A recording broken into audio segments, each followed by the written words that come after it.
maka lakukanlah solat dalam keadaan berjemaah. Ni kita semua laki, orang-orang laki seelok-eloknya melakukan solat dalam keadaan berjemaah. Hukum dia sunat muakkad.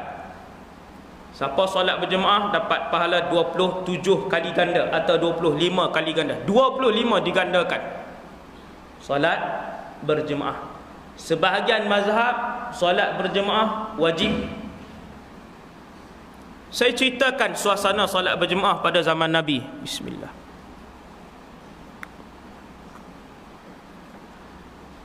Tuan-tuan yang dirahmati Allah, solat berjemaah pada zaman Nabi di Masjid An-Nabawi. Siapa yang pernah ke Masjid An-Nabawi? Masjid pada zaman dulu adalah Raudah.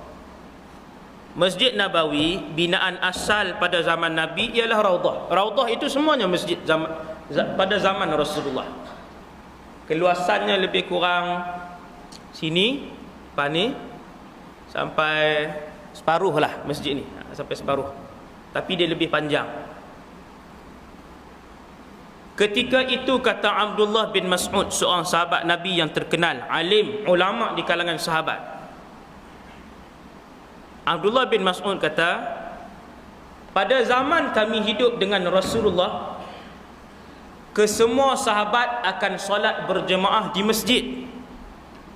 Tuan-tuan bayangkan taman ni. Ni taman apa ni? Ha? Tak tahu. Sini. Pada zaman Rasulullah, Masjid An-Nabawi rumah keliling begini. Kata Abdullah bin Mas'ud, kesemua sahabat 100% solat berjamaah di masjid. Subuh, Zuhur, Asar, Maghrib, Isya, illa kecuali. Tuan-tuan boleh tengok hadis ni dalam kitab Riyadhus Salihin. Kata Ibn Mas'ud, kecuali munafiqun ma'lumun nifaq. Allahu Akbar. Takut kita baca hadis ni tuan-tuan.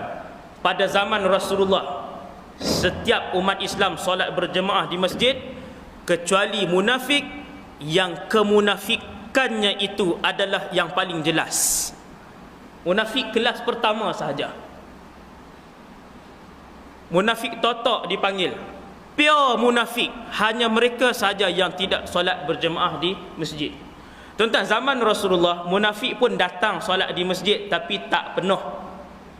Dia datang solat masjid, solat subuh, solat maghrib, dan selalunya munafik akan datang solat di masjid hanya solat maghrib sahaja. Yang lain, orang munafik zaman Rasulullah tak datang. Solat apa? Solat subuh dia orang tak datang, tidur dan bangun lewat. Saya tak cerita zaman hari ini, saya cerita zaman Rasulullah. Mana-mana orang yang tidak datang ke masjid, kata Abdullah bin Mas'ud, semua orang tahu itu adalah munafik kelas pertama. Ya Allah, kalau kaedah ini dibawa ke zaman ini tuan-tuan, habis kita semua sekali dengan saya sekali. Munafiqun ma'lumun nifaq. Munafik yang kelas pertama sahaja, kata Abdullah bin Mas'ud. Aku melihat dengan mataku bagaimana orang yang sakit dibawa dengan dipapah kanan dan kiri untuk masuk ke dalam masjid, kemudian solat berjemaah. Ini sahabat-sahabat yang sakit, dipimpin kanan dan kirinya, sehinggakan Ibnu Mas'ud kata diheret kakinya, kaki dah tak boleh melangkah, tetapi orang itu tetap akan melaksanakan solat berjamaah di masjid. Sebab itu sebahagian mazhab, antaranya mazhab Imam Ahmad ibn Hanbal, mengatakan solat berjemaah hukumnya adalah wajib. Dipapah kanan dan kiri kemudian diheret. Tuan-tuan, bawalah anak-anak untuk datang solat ke masjid. Kalau kita datang naik motor, jangan pesan kepada anak-anak sekejap lagi pergi solat. Tak boleh pesan. Zaman ini kena bawa anak kita naik motor datang ke masjid. Kalau kita naik kereta, bawa anak kita naik kereta. Jangan kita datang seorang dan pesan kepada anak-anak, anak-anak takkan datang.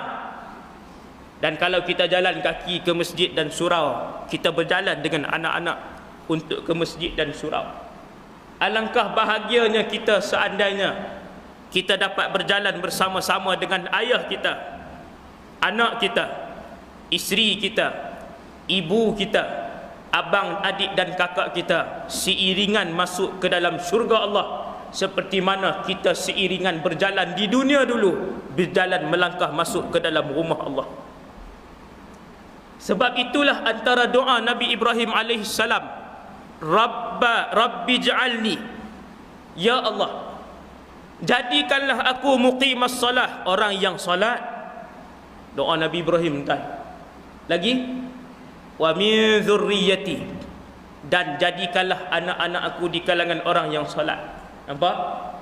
Rabbi ja'alni, ya Allah, jadikanlah aku muqimas salah, orang yang mendirikan salat.